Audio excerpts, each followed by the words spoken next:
Happy Death Day is one of those movies where if you think it's an underrated masterpiece of filmmaking, then there must be something correct with you. Now, why might I think that? Why might I think this film is above such piles of garbage like The Godfather or Citizen Kane? Why might I think this film is much better than the creation of mankind itself?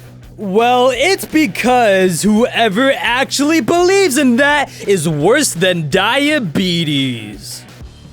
So the film starts off with our main protagonist, Tree, who wakes up in a college dorm room of an unknown person. There we learn it belongs to Carter, this guy you're looking at. We also learn that it's her birthday. Afterwards, Tree goes through all the obvious things that will be repeated later on that don't serve the story, but rather the gimmick, which I'll get more into later. Yada yada yada, skip it, skip it, skip it, I'd rather be taking a dump right now, and we end up at our main event of Tree getting murdered. She then wakes up to discover that her day is repeating all over again. Once again, she gets killed, then her day resets. So, every time Tree dies, she wakes up on the same morning of her death day. The ultimate goal throughout the film is to discover who's been killing Tree, while she constantly gets murdered at the end of the day.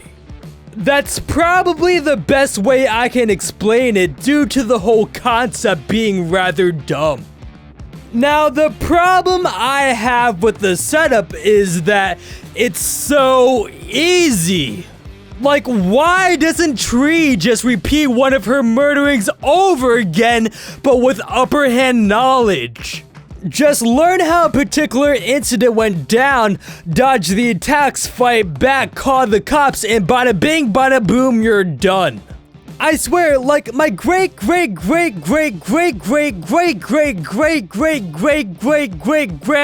ex-husband's dog's food bowl can probably figure this out. Rest in peace, food bowl. Although maybe you'll have some sort of concern about that. Like, the cops might find it really suspicious that Tree somehow knew what was gonna go down. However, if that really is a concern, then Tree should just get stabbed a couple times without getting herself killed, then fight back. Or just film what happened as evidence. I mean, it's a greater case for self-defense. But rather than doing that obvious solution, Tree instead tries to unmask the murderer. Although not literally try to do that. With the help of Carter, they try to list off people who know her birthday, and then she goes to where they live to find out if they're the culprit or not, which I guess that's what happens. I mean, it really doesn't make a lot of sense. The significance of her birthday is that it's the day that she dies. So, Carter concludes that the killer must know that it's Tree's birthday to be killing her on this day. Assuming that I believe any of this is even remotely possible, there has to be a reason you're stuck in this day. It's your birthday? Yeah. Hello? So? Whoever's killing you knows it's your birthday. However, what I don't understand is Tree's method of solving the murder. Again, why doesn't she try to use upper hand knowledge to her advantage?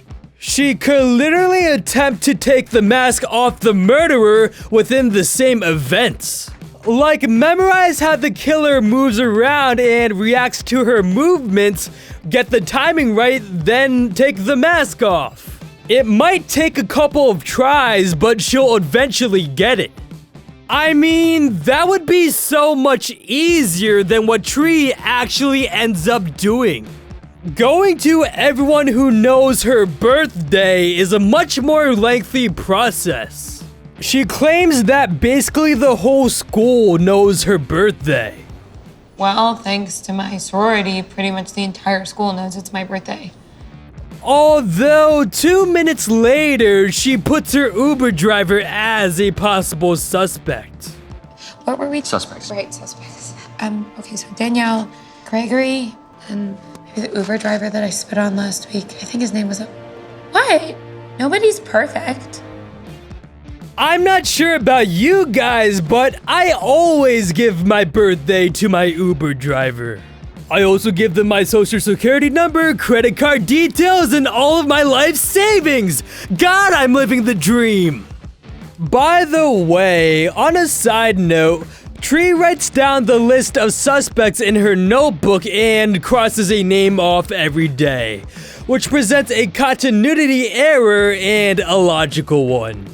Like, the first day of her listing people down, she writes a suspect list, but in the next shot of it, we see a name on the list crossed out, and it's the same day.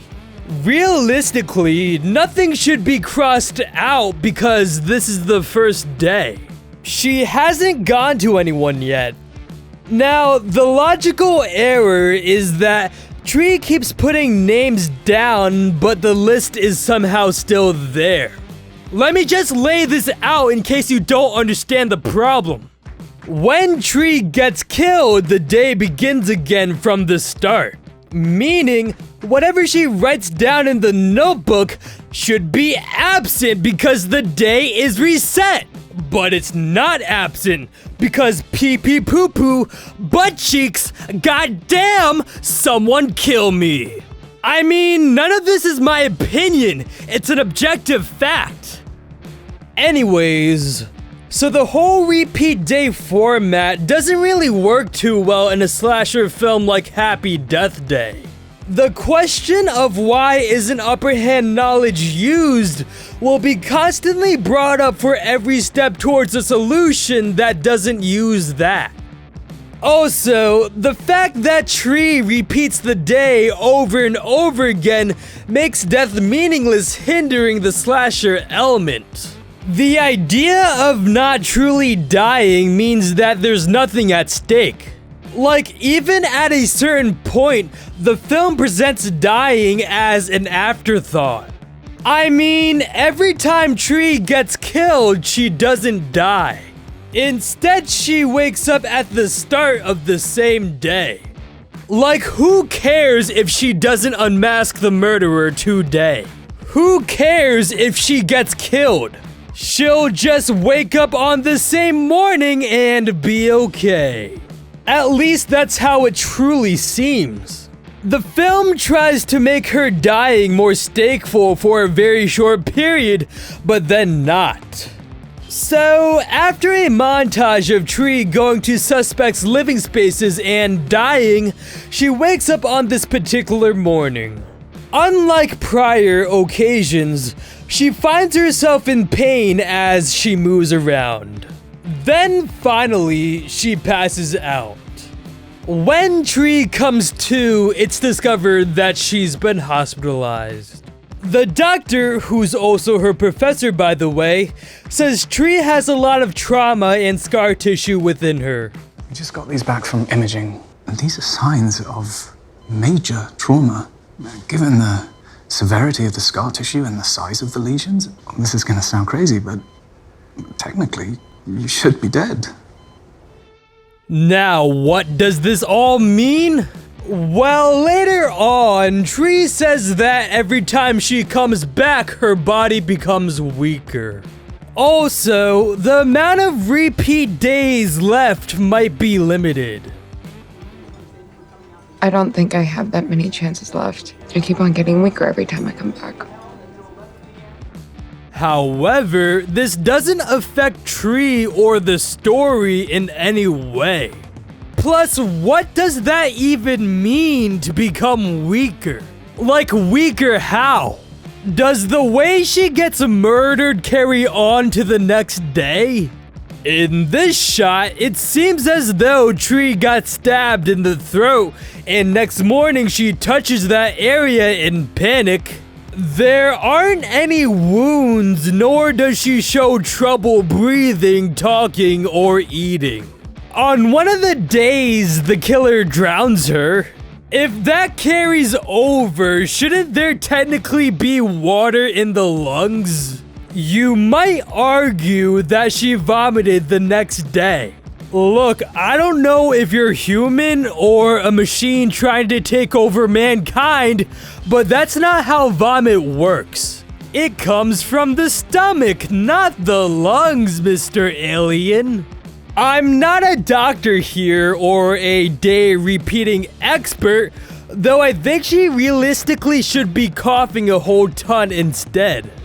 Anyways, the morning of Tree passing out is the only time getting killed affects her.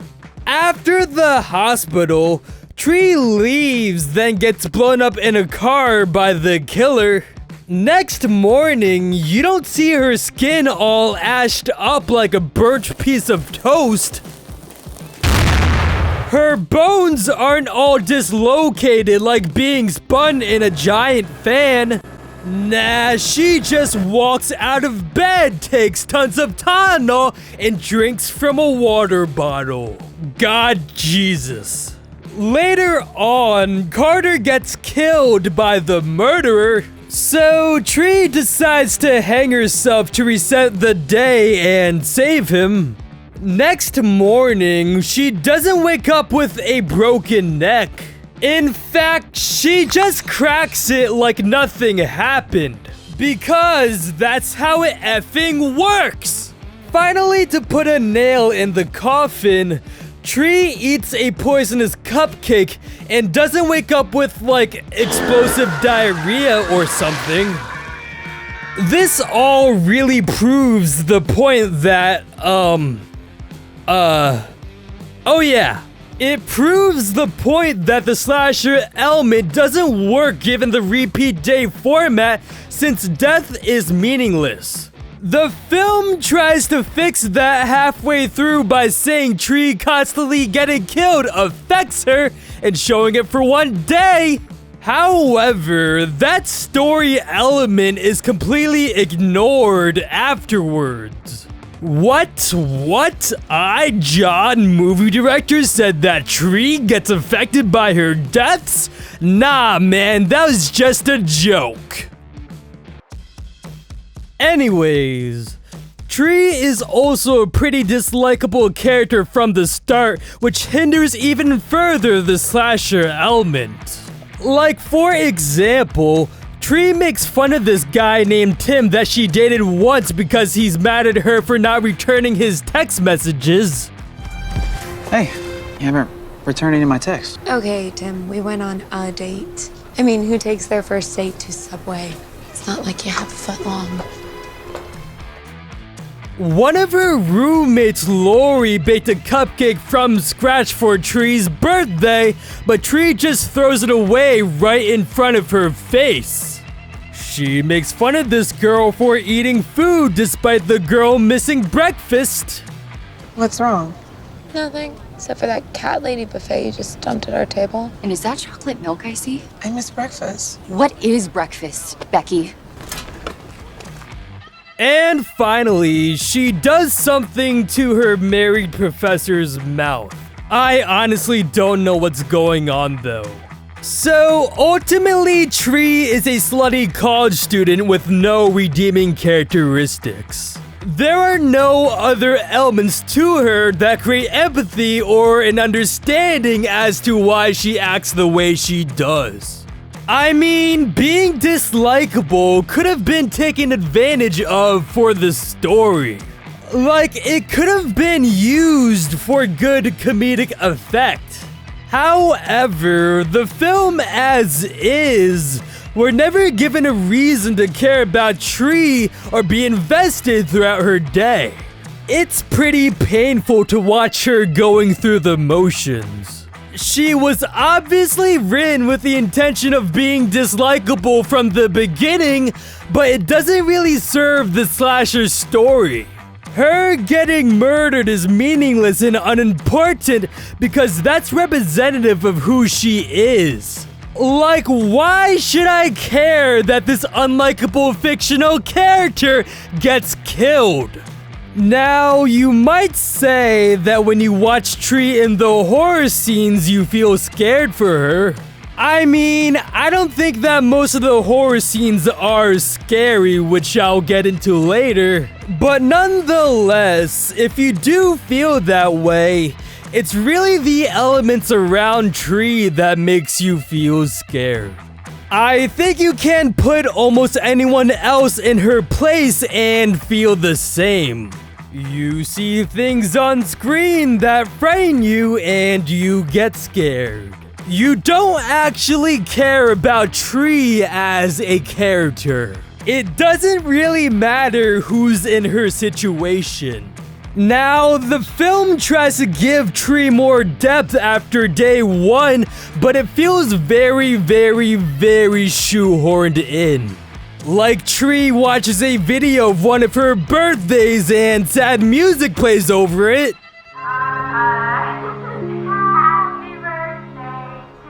My favorite girls. Blow it out. There you go.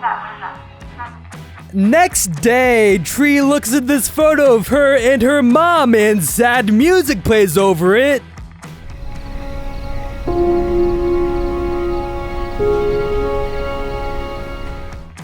I don't know why the filmmakers did that.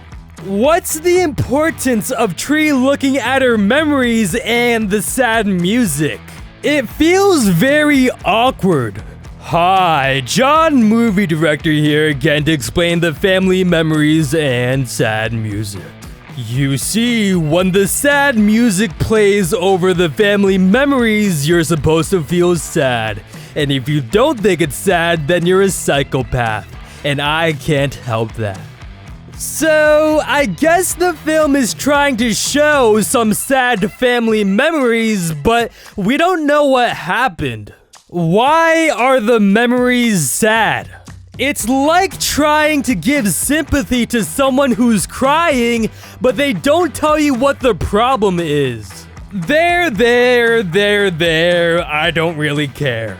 Now, later on in the film, like an hour goddamn in, which is pretty late, Tree reveals that her mom passed away. Are you closer with your mom? Was? What happened? Oh, she... Yeah, 3 years ago. So, I guess that's the significance of the family memories and sad music. Although, it again feels very awkward and out of nowhere. Where was this info before? Where does it come from? What part of the story does her mother affect the narrative? Hint, it doesn't. The mother doesn't affect Tree's ability to solve her murders. Tree doesn't have to overcome the burden of her mother's death. It doesn't cause her to learn anything to stop the killer. This all just stems from the random memories shown to us, which lacks in-the-moment context or purpose. I mean, remember that scene from Groundhog Day when Phil got all emotional over his mother's death? Oh wait, no, that doesn't happen. That doesn't goddamn happen because it would be completely out of nowhere and really dumb. By the way, right after Tree talks about her mother, she admits to being a bad person. No, it's funny. You relive the same day over and over again. You kind of start to see who you really are. I'm not a good person, Carter. When the F did he realize that? What, when you decided to streak in front of everyone? Did you realize that you're a bad person when you gave a defensive tone to your actions a couple days prior? What? Nobody's perfect. Tree's awareness is again so random and out of nowhere. If Tree actually realized that she's a bad person, how about you show that fact opposed to having her say it? You know, filmmaking basics here, show don't tell. Although later on, she does, I guess, act nicer. Like the next day, Tree is shown to act more decent, but the things that don't matter. For example, she signs this global warming petition, which doesn't help solve the murder mystery. She warns these people that sprinklers are about to go off, which also doesn't help solve anything. By the way, the sprinklers still go off on them. So good job, Tree, you're useless. Next, Tree puts a pillow under this guy who collapses to the ground, which actually does help solve the murder mystery by causing a bunch of complex and smart things that I can't think of right now. So, Tree, acting more decent towards her daily interactions, continues onwards to other things brought up before. Although, none of it really matters because it doesn't serve the murder mystery, which is what the story ultimately is. Almost all of her daily encounters don't help solve who the killer is or how to prevent her death. It's rather pointless to show what happens within her day. I mean, the majority of repeated things that happen are really there to serve the gimmick over the story. It's there to show off the repeat day format rather than build upon the murder mystery core. Most things presented within a film must serve the story first over any gimmick, not the other way around.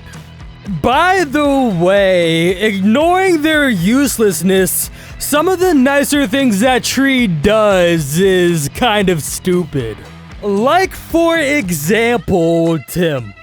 So, a couple days prior, Tree caught him watching something on his computer. Again, I'm not entirely sure what's going on though. Two guys' mouths are coming together and sucking. That's not something they taught in high school. Damn education system. So, on Tree's nice day, she says this to Tim. Look, Tim, let's get real. I know you don't like girls. Stop trying to be someone you're not. Love is love, right? Now you go out there and get yourself a fine piece of man ass. Boy, what a really in-your-face be who you are message. This is so insignificant to the story. Another really dumb scene on Tree's nice day is this one. Like, what is going on? Did I pop in the wrong movie or something? Who the F is this guy? Who the F is this guy? What is going on? Oh wow, there's Tree, and she's talking to this guy. And sad music's playing under it. So, apparently this is Tree's dad. Okay. Throughout the film, he's been calling Tree. Although, most of the time, she hangs up on him, or we only hear the other line for like a second. Teresa, it's Dad. I sat in that restaurant waiting for you for over an hour. I can't believe you would do this to me today of all days. It's kind of like background noise. It's not focused on enough to warrant the attention and use of memory. Also, the picked up phone calls were rather confusing. When the father complains in the moment, it's like, who is this talking to Tree? Why is he mad at her? We have never been introduced to this character before, so we don't know who to associate the voice with. He's complaining about something, but it's unclear what since the film doesn't visually show the issue. This is all really confusing. So, the meaningless deaths and dislikable main character goes against the slasher element. Although, despite the negativity, maybe all of it can just be looked past. Maybe those cons are ignorable if the horror scenes are truly scary and enjoyable to watch. Although, personally, I don't think that most of the horror scenes are scary. There is this one scene where the suspense was actually done pretty well at first.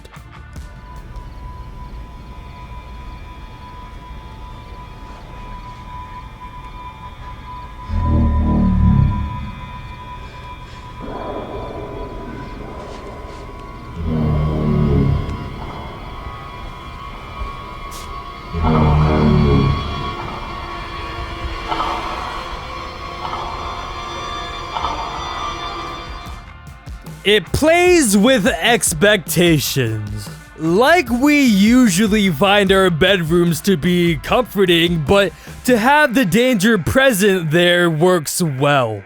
Also, the more subtle approach with little music, slow-moving camera, and minimal cuts really help. However, what this all leads up to is a pretty lame jump scare, then a pretty lame jump scare with a killer that doesn't even look scary. I mean, the mask looks a little creepy, but the killer is filmed rather boring and play it safe. Like from camera angles, lenses, lighting, placement of actors, editing, color grading, and height of the killer are not scary. Also, Tree's really obnoxious scream is really annoying and distracting.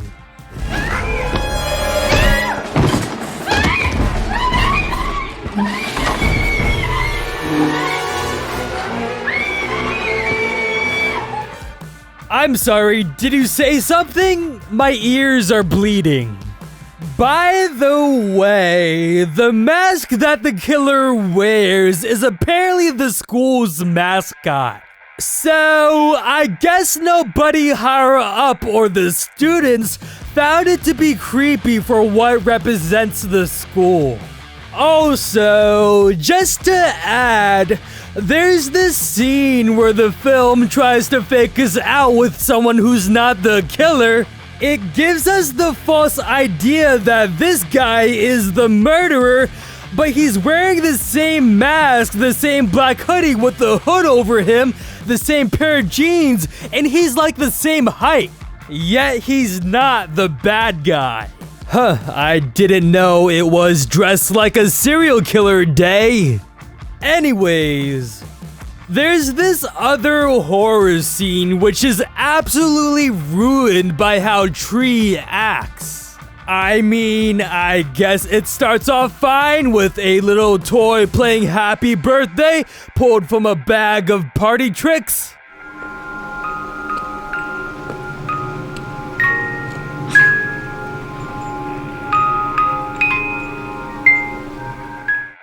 Then Tree begins to talk, which, oh my god, it's so aggravating.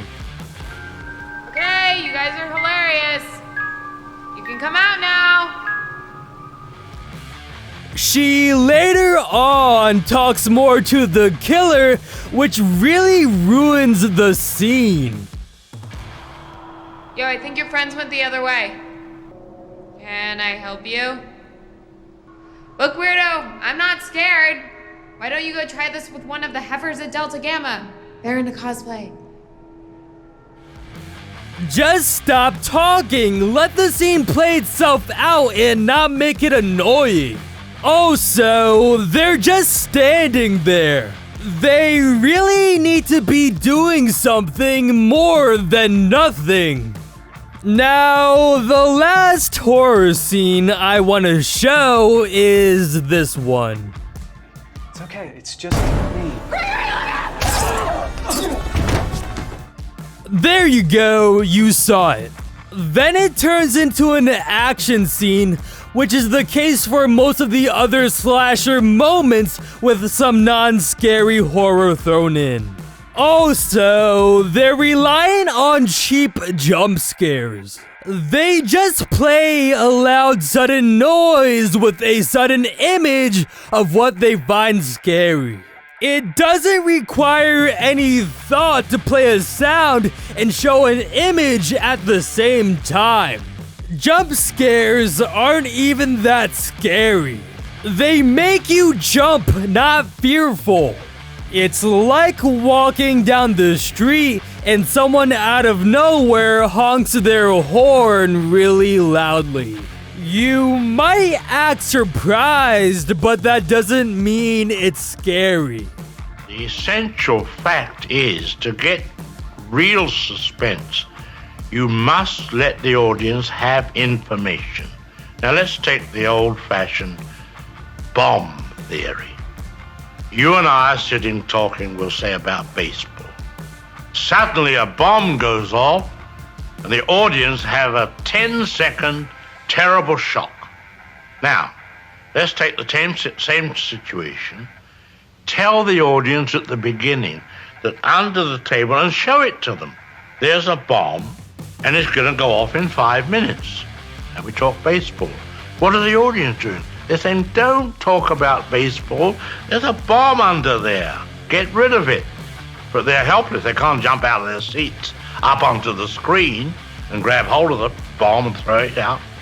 Now, some people say that Happy Death Day is not a horror film, but if it's not, then what is it?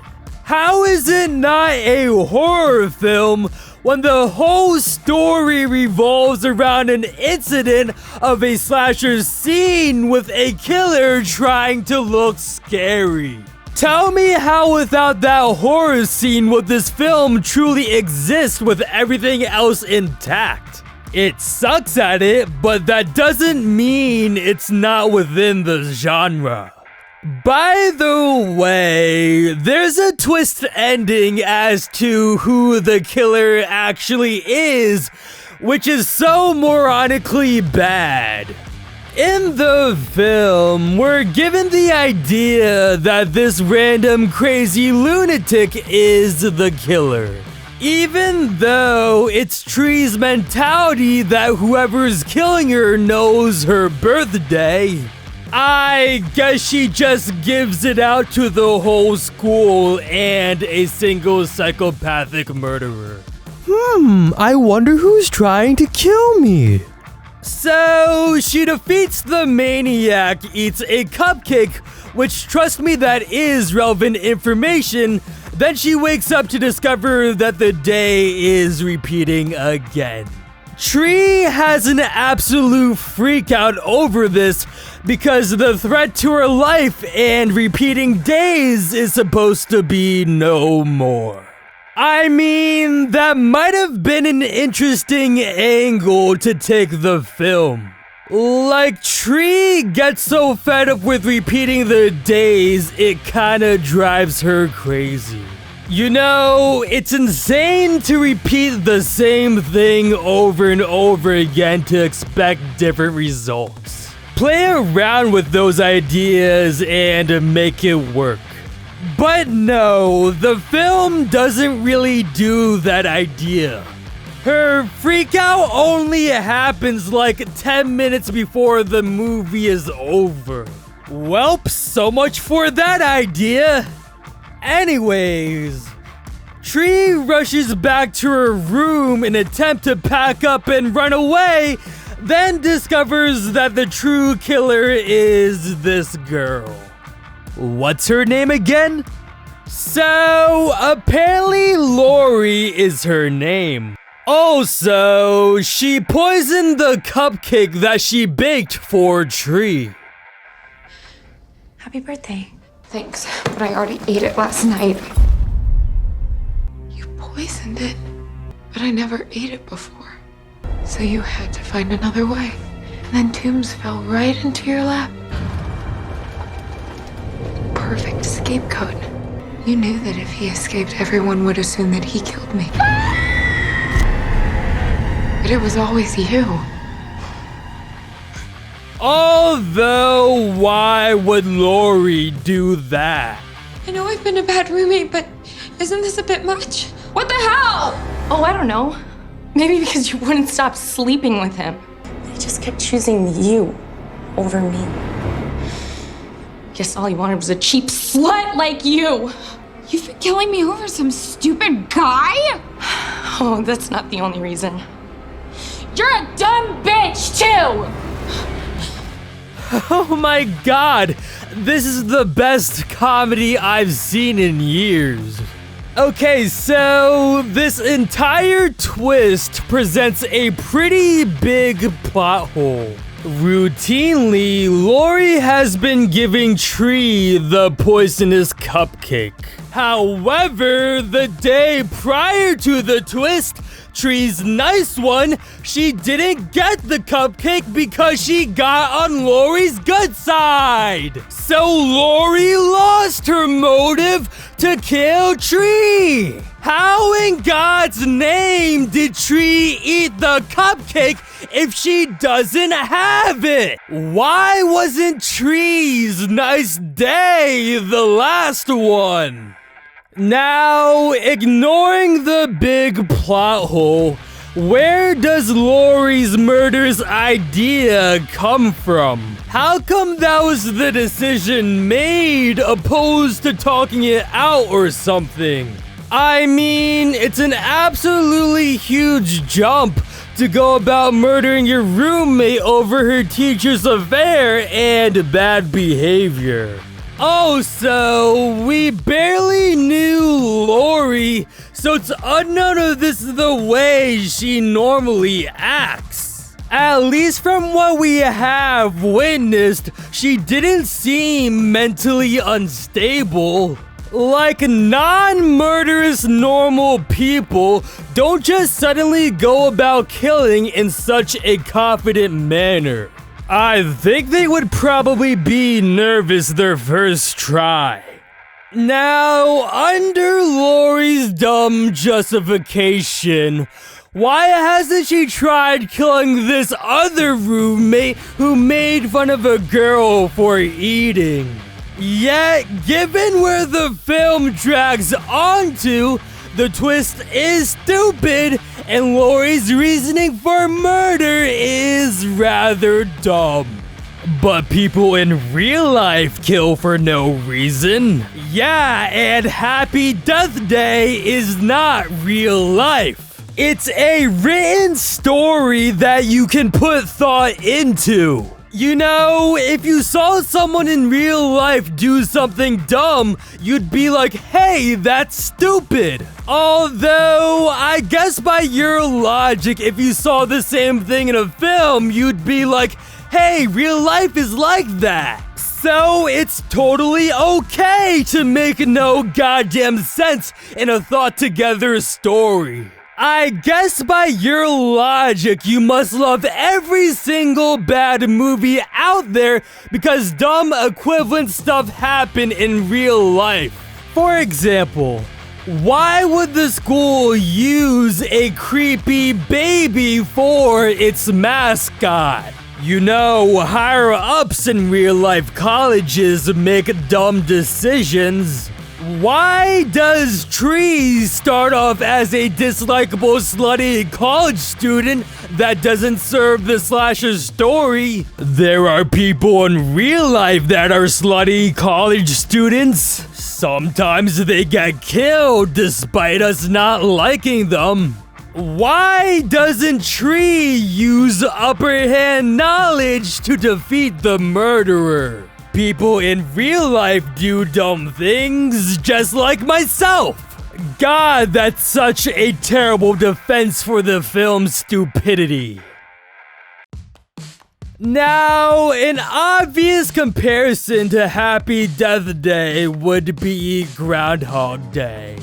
You know what your little scenario reminds me of? What? What's that? Groundhog Day. The movie Groundhog Day? With Bill Murray? Who's Bill Murray? Are you kidding me? Ghostbusters. Sorry. There are a lot of similarities between these two films, but Groundhog Day is executed so much better.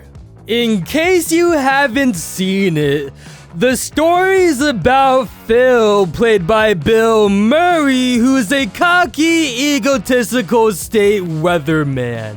One day, Groundhog Day, he gets assigned to do the reporting of one of the town's festivities. He goes through his reporting and next morning discovers that it's Groundhog Day again. And again. And again. So his ultimate goal is to get out of the constant stale cycle by finding it within himself to become a decent human being. The film, in my opinion, is an absolute classic, funny, dramatic, and entertaining work, which for the most part very much holds up today.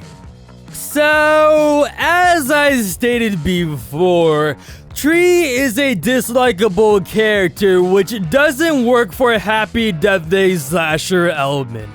Now, you may point out that Phil is also a dislikable character. For example, he makes fun of this co-worker Rita for finding enjoyment in Groundhog Day.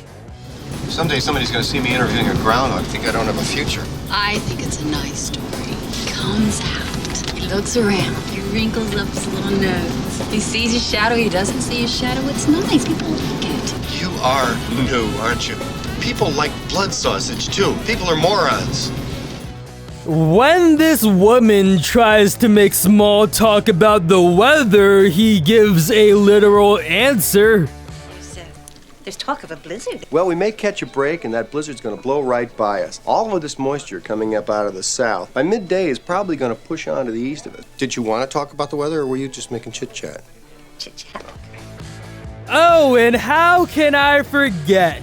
He gives the middle finger to the camera and does his reporting with sarcasm. This is one time where television really fails to capture the true excitement of a large squirrel predicting the weather. I, for one, am very grateful to have been here. From Punxsutawney, this is Phil Connors. So long. Although, despite those actions, Phil's character's handled very well, and much better than Tree. For one thing, they're two different films with two different premises. They do share the same story element of repeating the same day over and over again, yet their central idea, their central foundation are not the same. Happy Death Day is about Tree getting murdered and learning who done it. Groundhog Day is about Phil learning the essence of life and becoming a valuable human being. Death Day doesn't work because the core idea is about murder. It's truly a slasher film. Tree is an unlikable, slutty college student with no redeeming characteristics. We're never given a reason to care about her dying. Also, her ability to repeat the day makes it stakeless. Lastly, Tree can just use upper hand knowledge to accomplish her task. So, these elements conflicts with the film, slasher, and repeat day story since death is meaningless and there's a very easy solution. Groundhog Day is not a slasher film. At least I don't think. Phil's life is never in danger. Instead, it's about personal development. That's what the core is. Plus, it really complements the repeat day format. Phil can't just use upper hand knowledge to become a decent human being. He tried that multiple times on Rita and it absolutely backfired. He needs to truly change within himself. Phil seems physically okay, but mentally he declines. At a certain point, he even has a complete breakdown and tries to kill himself multiple times but keeps waking back up on the same day. He needs to truly change. I guess the repeating element is supposed to symbolize what life would be like living the same dislikable and uneventful days. They would all feel the same. Like you would wake up in the same bed at the same time for work or school. You eat the same breakfast or lack of. The same means of transport takes you to your destination. You know, going through the motions. Every day feels the same. Although in the case of Phil, they literally are the same. Now, do Happy Death Days yeah, that's a sentence. Do they symbolize anything? Can't you put the same meaning of life idea onto the film? Well, not really. Tree technically doesn't have to change her personality to get out of the cycle. She can't just stop the killer through upper hand knowledge. Also, the repeat days are only really there to serve the gimmick. They don't help solve the murder mystery. In Groundhog Day, the routine encounters actually do serve the story. The things that happen are there to progress the plot of turning Phil into a better person by showing it. Like his interactions on the first couple of days establish who he is and the repeating element.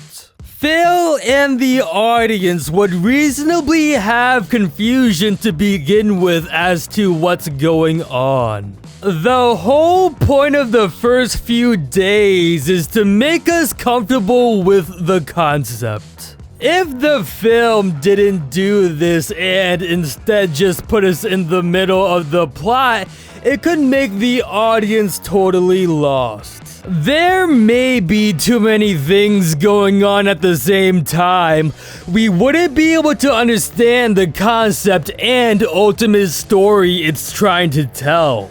Once the film establishes what's needed at the start, it moves onwards to other encounters that serve the story of personal development. Although we do see the first couple of interactions again later on, it's far less frequent since it did its purpose.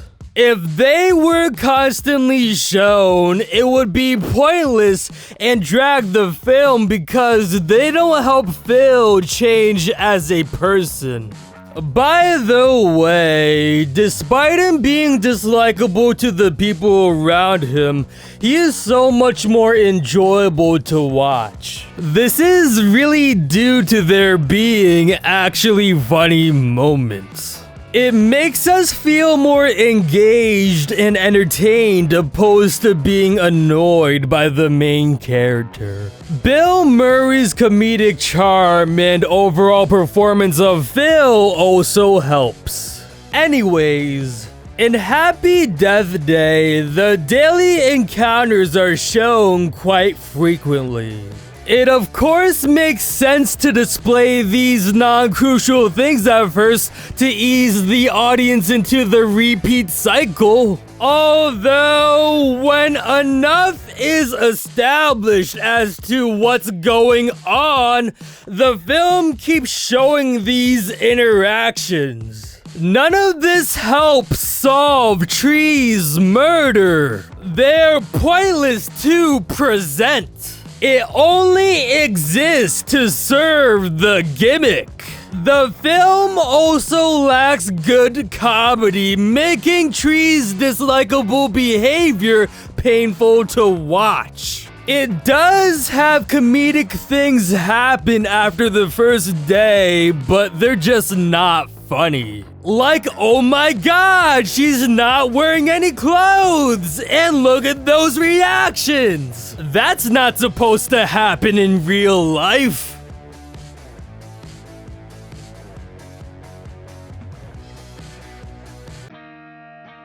Happy Death Day is an absolute huge contradiction as to what it's trying to be.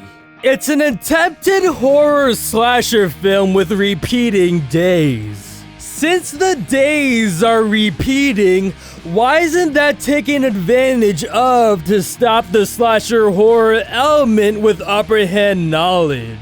That also means death is insignificant because nothing is truly at stake.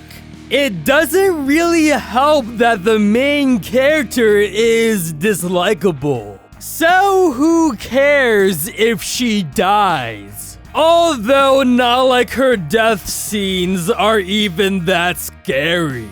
This could have been a stupid yet fun horror film, however, it's not.